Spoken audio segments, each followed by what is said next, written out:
Bom, pessoal, agora a gente vai conversar um pouco sobre a responsabilidade social e a vida santificada. A gente viu na conversa anterior que a nossa existência, a existência do universo é Cristo-centrada. Desde o Antigo Testamento para o Novo Testamento, o centro é a cruz. Agora, a questão é, como é que nós vivemos essa cruz? Como é que nós vivemos a partir da concepção de que Cristo está em nós? A partir da concepção de que agora nós temos uma nova humanidade?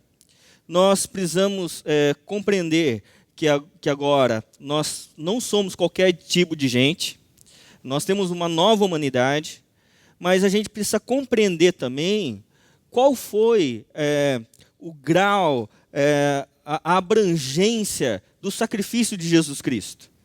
E há alguns textos que nos chamam a atenção, porque ele alguns símbolos vão colocar dúvidas em nós acerca do sacrifício de Jesus, por que Jesus usa esses símbolos. Mas antes, eu quero ler o texto, que vai ser o texto-chave do nosso estudo aqui em Levítico. É o capítulo 20, versos 7 e 8, que vai dizer assim: consagrem-se, porém, e sejam santos, porque eu sou o Senhor, o Deus de vocês. Obedeçam aos meus mandamentos, aos meus decretos, melhor dizendo, e pratiquem-nos. Eu sou o Senhor que os santifica. Texto de Levítico, o das leis cerimoniais, vai ser um texto que sempre vai se repetir isso. Sede santos, porque eu sou santo. Então, esse texto sempre vai se repetir no texto de Levítico, e a gente precisa compreender o que é santidade. E como é que Deus nos santifica. Porque há uma concepção errada que a gente compreende que nós nos santificamos.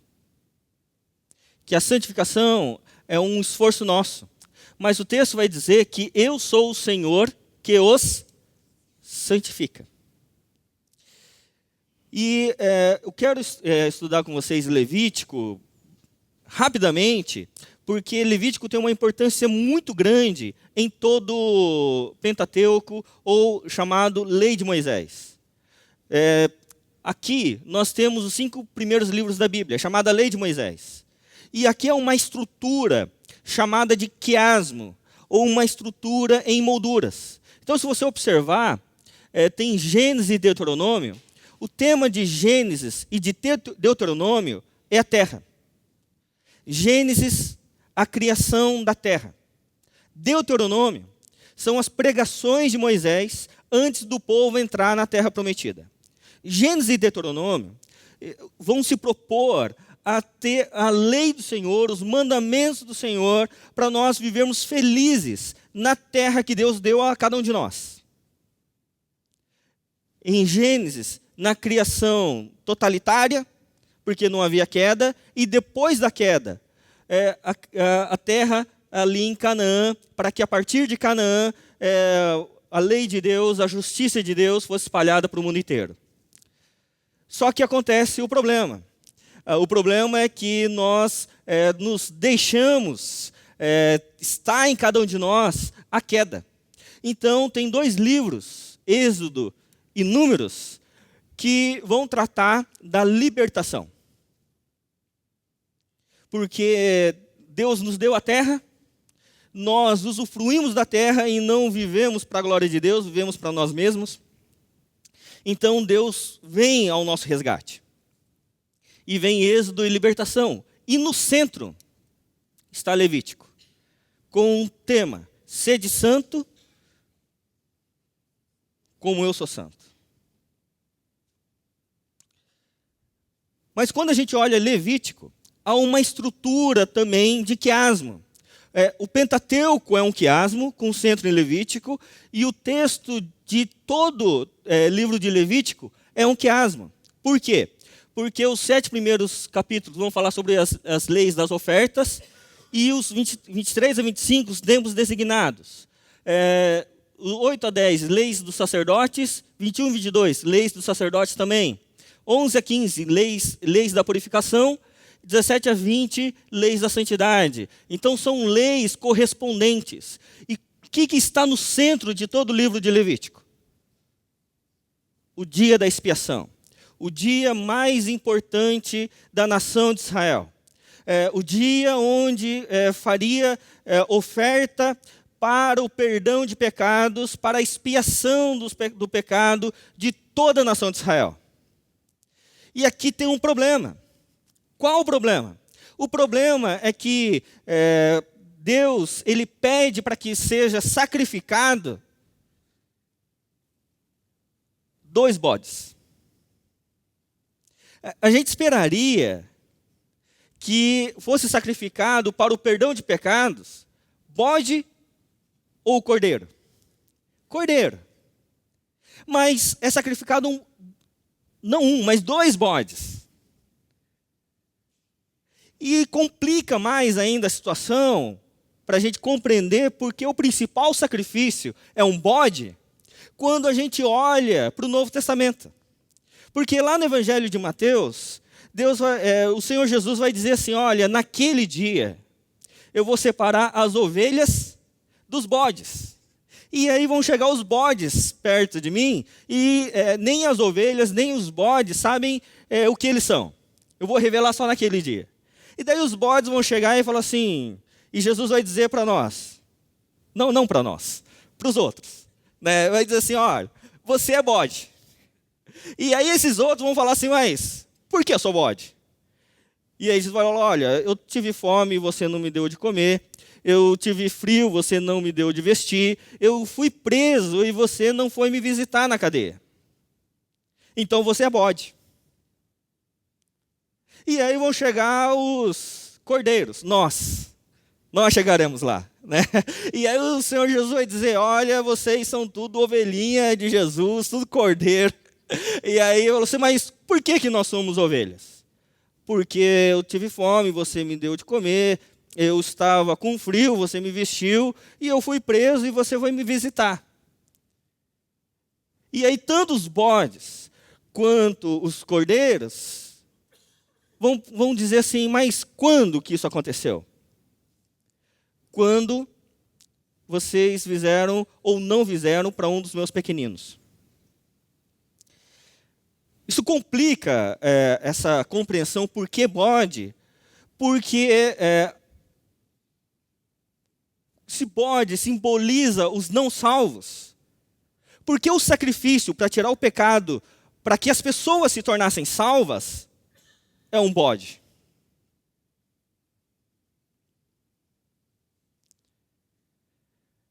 Então a gente vai tentar investigar isso um pouco e ver o que isso tem a ver com a nossa vida santificada e com a nossa atuação na responsabilidade social, na justiça social. Bom, os 2 bodes. Tinha 2 bodes. Um bode chamado expiatório e um bode chamado emissário, ou bode a Azazel. Qual a diferença dos 2? Fisicamente, nenhum. Tinha que se levar no tempo determinado para o sumo sacerdote 2 bodes e um cordeiro. Primeiro seria sacrificado o cordeiro. Isso está em Levítico 16. Primeiro seria sacrificado o cordeiro. Para que o cordeiro seria sacrificado? Pelo sumo sacerdote. Então o cordeiro seria sacrificado, ele faria sacrifício pelo seu próprio pecado, para que ele estivesse limpo dos seus pecados, para que a partir disso ele pudesse oferecer os demais sacrifícios para o perdão de toda a nação. Então primeiro era para ele, o cordeiro. Aí traria-se os 2 bodes. Quando os 2 bodes chegam, ele tiraria sortes, para saber qual que seria o bode expiatório e qual que seria o bode emissário. O bode expiatório seria aquele que morreria, que seria derramado sangue desse bode e numa botija de sangue, então o sumo sacerdote entraria no Santo dos Santos e aspergiria o sangue na arca da aliança. E quando o sumo sacerdote aspergisse o sangue sobre a arca da aliança, então haveria perdão de pecados. Porque a tampa da arca da aliança chamava-se propiciatório. E quando o sangue fosse aspergido sobre a tampa da arca, que era propiciatório, então haveria propiciação pelos nossos pecados. E nós, toda a nação, então teria o perdão de pecados. E o que aconteceria com o outro bode? O outro bode, alguém pegaria esse bode e o levaria para o deserto. E o mandaria para o deserto, como um bode emissário de que houve perdão de pecados em toda a nação. Por quê? Bode. Essa é a questão. É interessante quando nós compreendemos isso, juntamente com uma outra figura que também nos deixa com bastante em dúvida. A figura da serpente. Ainda aqui no Pentateuco, há uma cena onde a nação de Israel está desobedecendo a Deus, murmurando, reclamando, Deus perde a paciência com eles e começa a mandar serpentes. E as serpentes começam a picar o povo e o povo começa a morrer. E aí o povo começa a ir a Moisés, reclamar ainda mais para Moisés, e Deus fala assim para Moisés: Moisés, faça o seguinte, faça uma serpente de bronze, coloque numa haste, e quando você levantar a serpente, e toda pessoa picada pela serpente olhar para a serpente de bronze, ela será curada. Bom, a serpente simbolizava o quê desde o Éden? O pecado. Deus não poderia falar assim, Moisés, faça uma pomba e coloca numa haste. Porque pomba é o Espírito Santo, certo? Não podia ser? Não pode ser um cordeiro? Por que uma serpente? Isso fica mais difícil da gente compreender quando lá no Evangelho de João, no capítulo 3, logo depois da festa de casamento, Jesus sai da festa de casamento e vai se encontrar, melhor dizendo, um homem chamado Nicodemos vai se encontrar com Jesus. E Jesus olha para aquele homem religioso, no diálogo dele, e fala assim para aquele homem religioso: Nicodemos, você precisa ser salvo, você precisa nascer de novo. E aí o Nicodemos falou assim: mas eu sou religioso, como é que eu vou nascer de novo? Né? E aí Jesus ele vai usar a figura da serpente. Ele vai dizer que importa que o Filho do Homem seja levantado a exemplo da serpente no deserto. Agora, não é só o problema do símbolo, é que esse símbolo Jesus toma para si. Que da mesma forma que a serpente de bronze salvou o povo de Israel no deserto, agora Jesus salvaria o mundo inteiro. Mas ele em forma de serpente.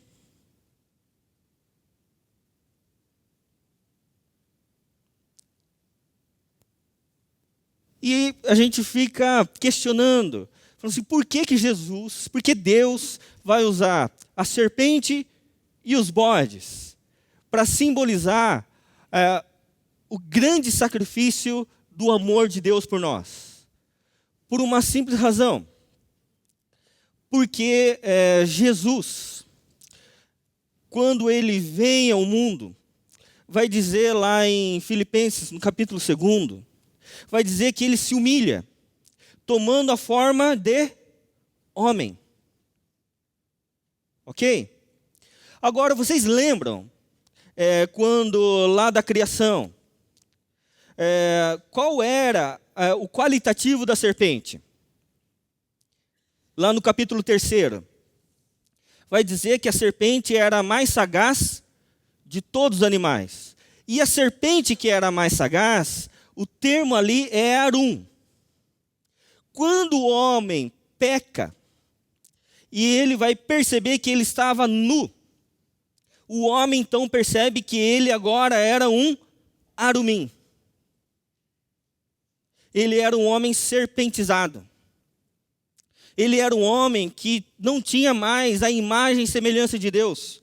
Mas agora ele tinha uma imagem muito parecida com a serpente. Quando Jesus vem na história, ele entra na história, anda conosco na história, ele vem como ovelha para o matadouro. Não é isso que a Bíblia diz lá em Isaías? Só que Jesus vem andando como ovelha. Só que quando ele chega na cruz, o que acontece na cruz? A ovelha se transforma em bode. Por quê? Porque o pecado de todo mundo recai sobre Jesus. E lá na cruz, o Cristo vai dizer: Pai, por que me desamparaste? Porque Jesus vai à cruz como ovelha. Mas ele derrama lá, ele faz o sacrifício por nós, como bode. Porque o pecado do mundo inteiro estava sobre ele. É por isso que Jesus vai dizer para Nicodemos que era necessário que ele fosse levantado como serpente. Por quê? Porque Jesus, ele vai fazer o sacrifício por nós, que estávamos serpentizados. E quando Cristo faz o seu sacrifício por nós, ele toma a nossa forma, ele toma os nossos pecados, ele toma as nossas angústias, as nossas dores, as nossas aflições e leva para ser propiciação, derrama o seu sangue para ser propiciação por todos esses pecados. E aí nos dá uma nova vida, nos dá a libertação. Quando a gente compreende isso, a gente compreende da mesma forma como era necessário um bode expiatório. E o que é o bode expiatório? Aquele que toma a culpa no lugar dos outros. Quem que é o bode expiatório? Jesus. Porque ele dá a sua vida para que todos nós tenhamos vida. Ele toma culpa. E ao tomar a nossa culpa, ele nos dá uma nova vida santificada. E o bode expiatório? O bode expiatório era aquele que ia para o deserto. O bode emissário, obrigado. Era aquele que ia para o deserto. E o bode emissário que ia para o deserto na antiguidade era considerado a morada dos demônios. Quando Jesus ele é batizado, logo depois do batismo, ele é levado para onde? Para o deserto. No deserto ele se encontra com quem? Com quem? Com Satanás. Então, o bode emissário é aquele que depois do sacrifício vai para o deserto na morada dos demônios. Ele vai para quê? Para anunciar. Em outras versões, na versão NVI, por exemplo, vai dizer que é o bode a Azazel.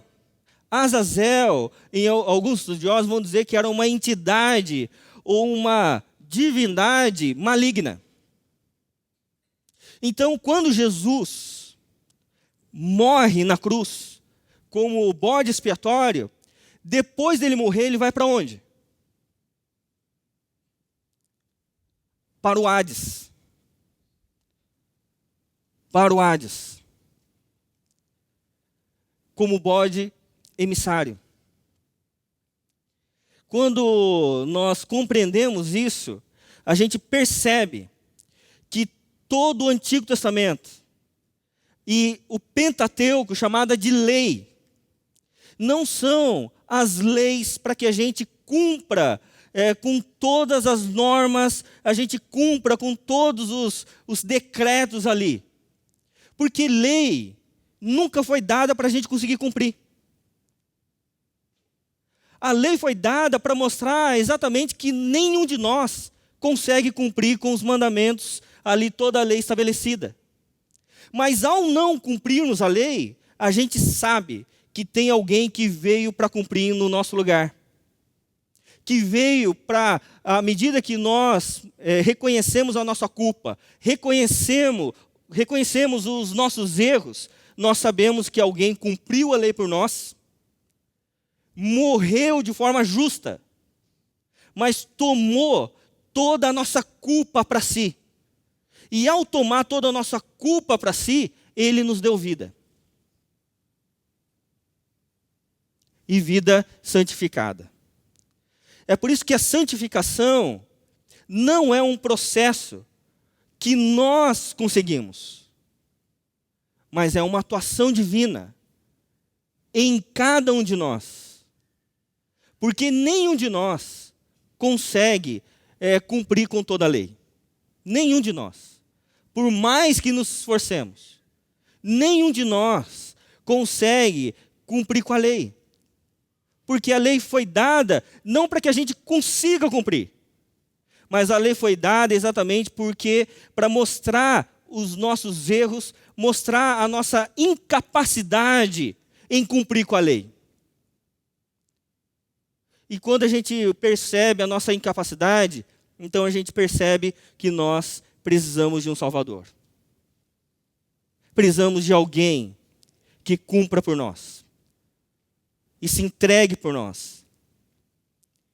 E na lei de Moisés já há uma forte evidência para os irmãos do Antigo Testamento que estão saindo do Egito para estabelecer uma nova sociedade, que essa nova sociedade só vai ser estabelecida e a vida vai ser santificada a partir do sacrifício de Jesus Cristo. A partir da vida santificada pelo ritual dos bodes, pelo amor de Deus dispensado em perdoar os nossos pecados. Coletivamente. É por isso que na vida santificada, na sexta-feira, tiveram 3 cruzes. E as 3 cruzes foram 3 cruzes para 3 ladrões condenados. 3 ladrões condenados e as cruzes já estavam prontas. Mas diante dessas 3 cruzes, uma delas teve alguém não foi para a cruz. Esse homem se chama Barrabás. Porque Barrabás havia sido condenado, a cruz havia sido feita para ele. E quando Jesus ele vem e há um motim contra Jesus, e ele é levado então para ser julgado,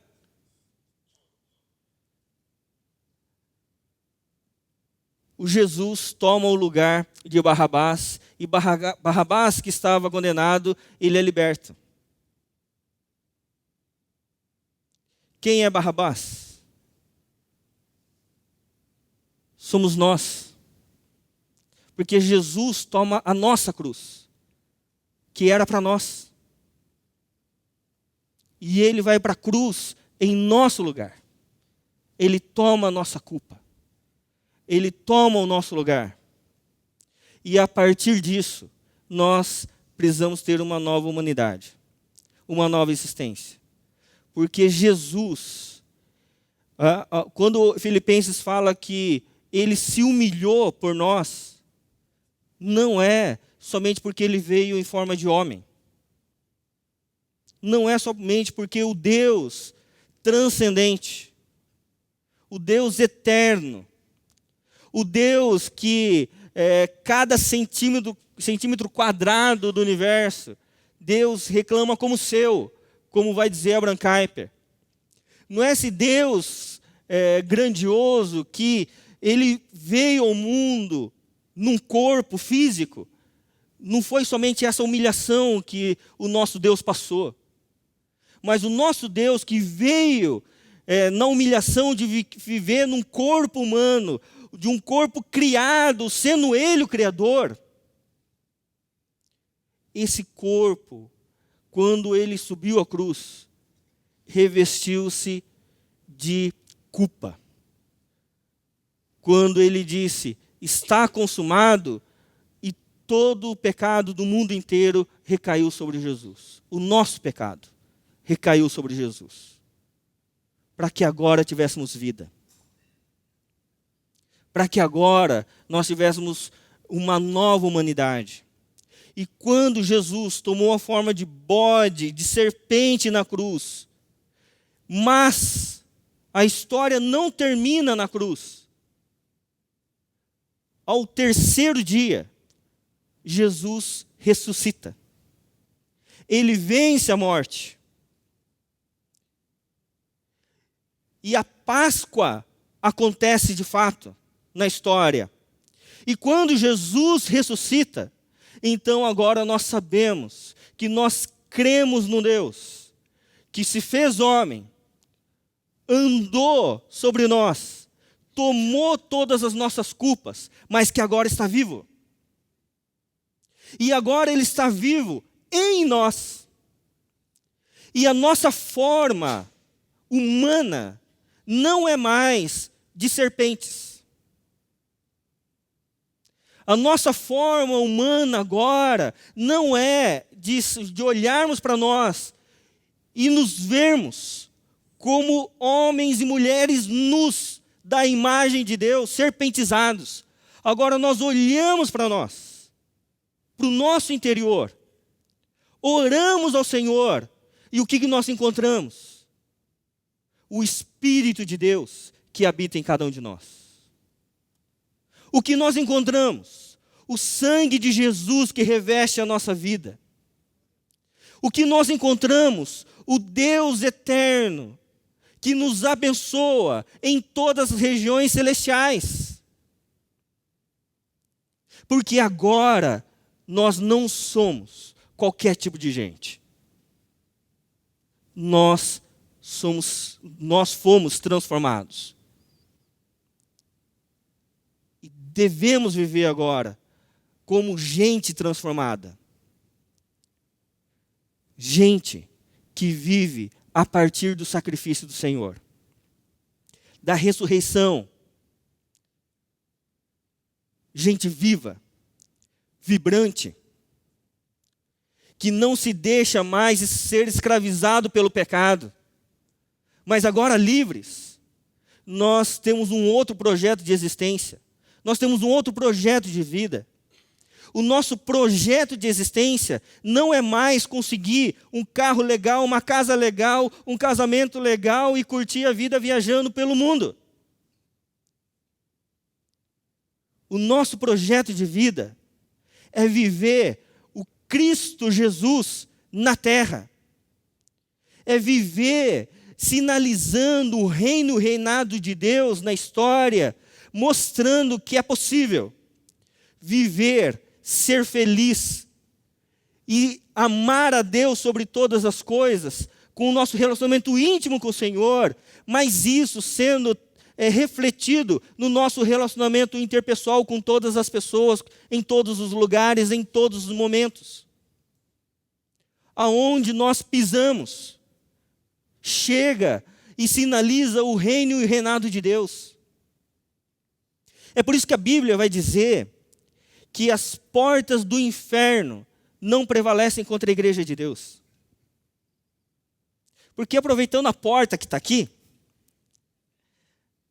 porta é um sistema de defesa ou de ataque? De defesa. Quem está em ataque no mundo, quem avança no mundo é a igreja. E à medida que a igreja avança, as portas do inferno não prevalecem contra a igreja de Deus. E por que não prevalece? Porque o rei venceu. Há uma boa notícia. Há o evangelho que agora ilumina a nossa vida. E aonde a gente vai, nós iluminamos o contexto em que estamos inseridos. Porque agora somos nós a luz desse mundo. Em Cristo Jesus. E ao sermos a luz desse mundo, nós mostramos em todos os lugares e todas as pessoas que nós não somos mais do pecado, não somos mais da queda, não manifestamos mais um sentimento egoísta, mas agora nós somos da luz e da luz do Senhor. E vivemos como homens e mulheres da luz. Vivendo para a glória do Senhor. Como seres doxológicos, como falamos na primeira conversa que quando nós começamos aqui. Como seres criados para a glória de Deus. Seres criados para refletir a imagem de quem nos fez. É por isso que uma vida santificada pelo Senhor, na consciência que nós somos uma nova humanidade, a vida santificada não se dá por aquilo que você faz. Por isso que santificação não é você cumprir com ritos e rituais, com a agenda estabelecida pela igreja.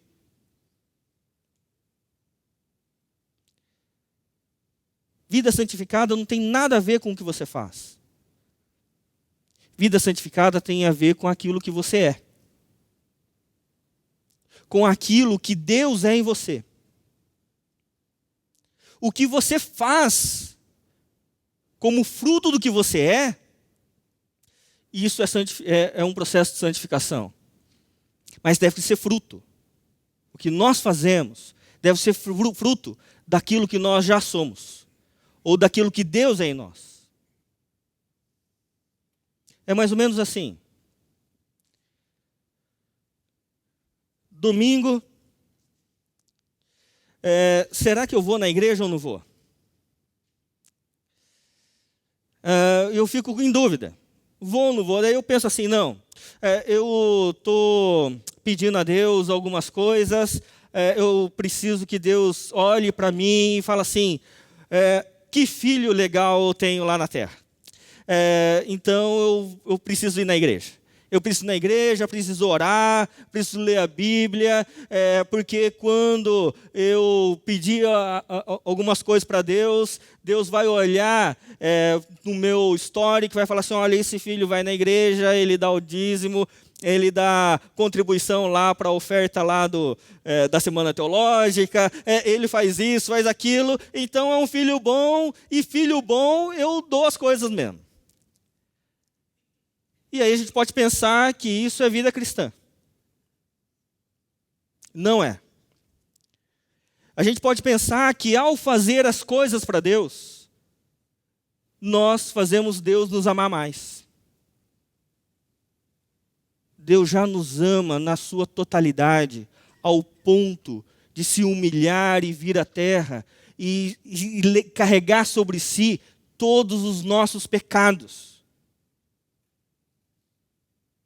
Então, por que eu venho na igreja? Por que eu dou o dízimo? Por que eu faço a contribuição? Por que eu faço aquilo? Não para que Deus me ame.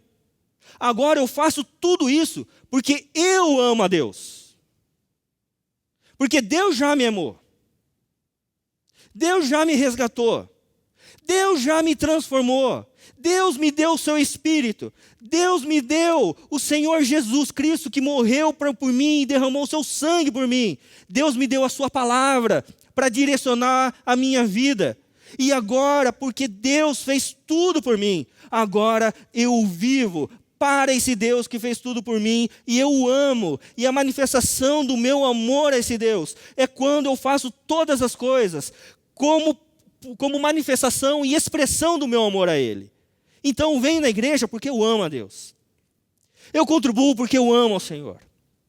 Eu me envolvo no trabalho social porque eu acredito que Deus está interessado em transformar a cidade, em manifestar a sua glória em cada lugar, que o seu reino seja sinalizado através da sua igreja, que sou eu.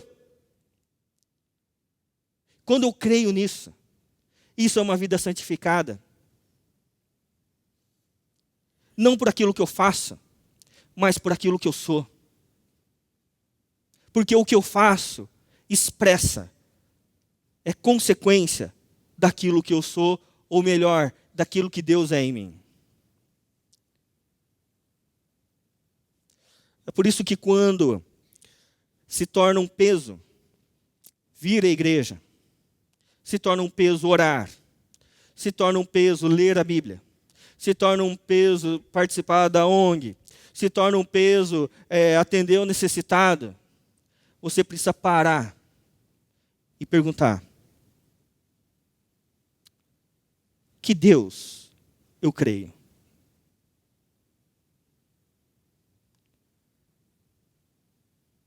Que Deus eu confesso? Que tipo de vida cristã é a minha? É uma vida cristã de rituais? Ou é uma vida cristã de transformação pela cruz?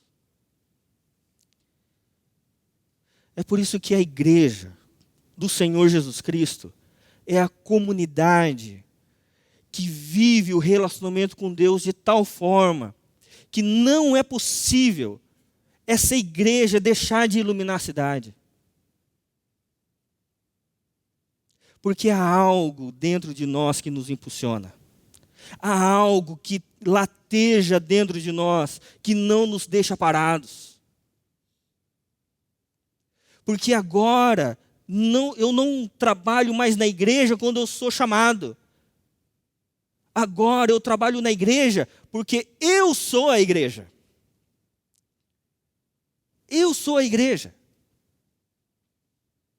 Eu não estou na igreja, eu sou a igreja. Eu sou lavado e remido pelo sangue do Cordeiro. Por isso não são os líderes que precisam falar assim: ó pessoal, vamos lá, vamos fazer as coisas. Não.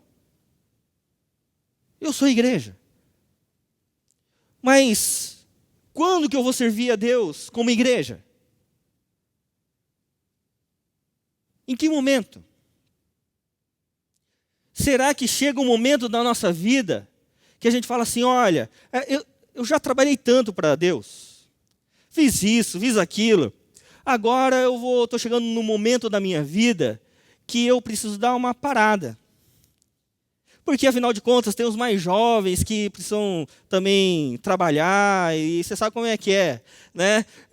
Aí eu vou pensando igual o Moisés, aos 80 anos, quero saber mais de uma rede, né, estendida, eu começar a deixar de fazer as coisas. Ou se não, quando eu sou mais jovem, falo assim: olha, eu não tenho experiência para fazer as coisas, eu não tenho experiência para falar de Jesus, eu ainda não fiz o curso de evangelização intensiva, dos 10 passos da evangelização eficaz, não é? Não fiz esse curso ainda, então eu não vou evangelizar. Quando nós temos uma vida santificada, a gente fala igual os apóstolos falam lá em Atos 4. Nós não podemos deixar de falar daquilo que temos visto e ouvido. Não podemos. Não podemos. Não podemos deixar. Porque agora nós somos uma nova vida. Agora somos igreja de fato. Agora temos uma vida santificada. E vida santificada na cruz é uma nova existência. Quando a gente percebe toda essa realidade da vida santificada na cruz, a gente percebe que nós temos um Deus que nos ama tão profundamente, que não está interessado nos erros que nós já cometemos. Porque, de fato, cada um de nós já cometeu um monte de bobagem. Mas Deus não está interessado nos erros que nós cometemos. Deus está interessado na decisão que nós tomamos no presente. Se nós somos dispostos a viver a vida cristã agora como um milagre. Porque vida cristã como um milagre, acontece coisas como na vida de cada um de nós, na história de cada um de nós. Quando nós tínhamos prazer no erro, nós tínhamos prazer no pecado, nós tínhamos prazer na ofensa, nós não estávamos nem aí se crianças estão sendo abusadas, nós não estávamos nem aí se há injustiça no Brasil. O importante sou eu. Mas quando o milagre da vida cristã acontece na nossa existência, então tudo muda. Tudo se transforma. Quando tudo se transforma, agora eu começo a me importar com as pessoas.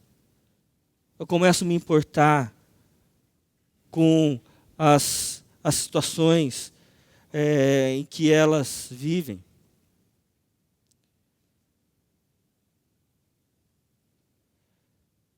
Certa vez, chegou ao meu escritório uma moça chamada Vanessa,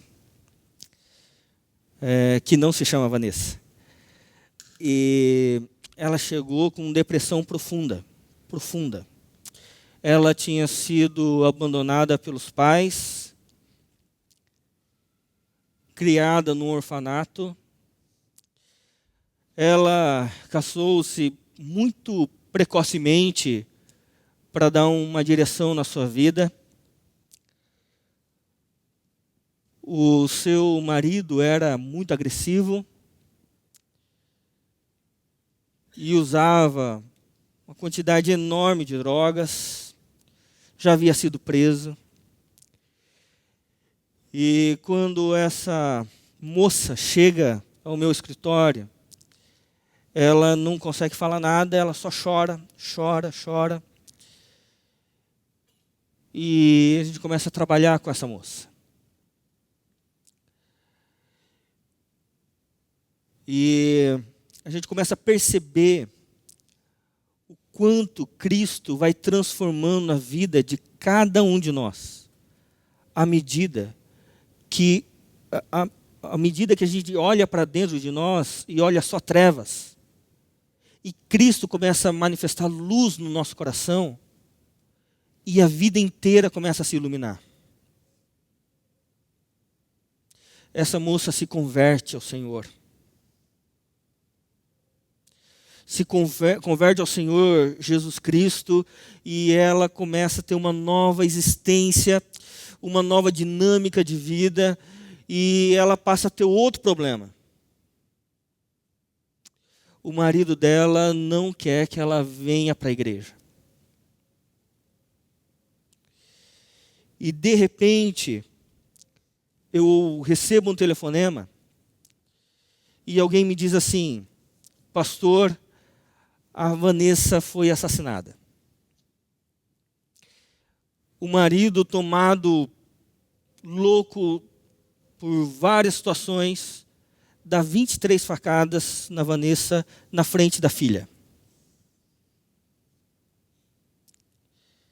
E eu vou fazer o ofício fúnebre daquela moça. Quando eu chego, aquela situação terrível de uma tragédia, e a primeira coisa que veio ao meu coração era: não era para ser assim.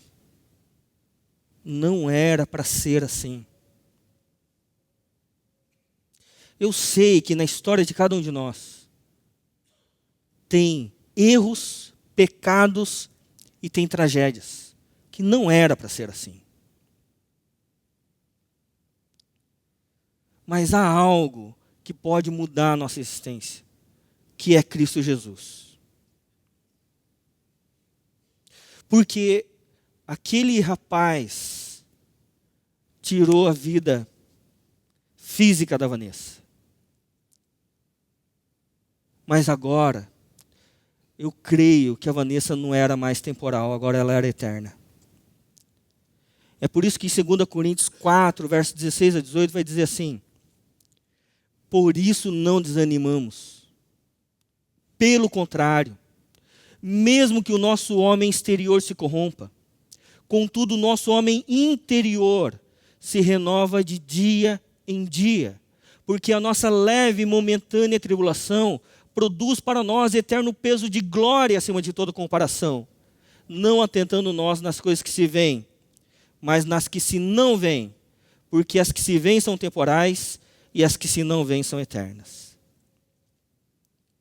Uma vida santificada não é uma vida que vive no paradigma do que se vê, do que se recebe, mas do que se não vê. Porque uma vida santificada é uma vida movida pelo Senhor que nos transforma, e agora nós vivemos para o Senhor a todo momento. Em todo momento. Em todo lugar. Que uma nova humanidade esteja em cada um de nós. Que o Senhor derrame da sua graça e misericórdia sobre nós. E possamos ser dia a dia transformados para a glória do Senhor. Que Deus nos abençoe. Amém.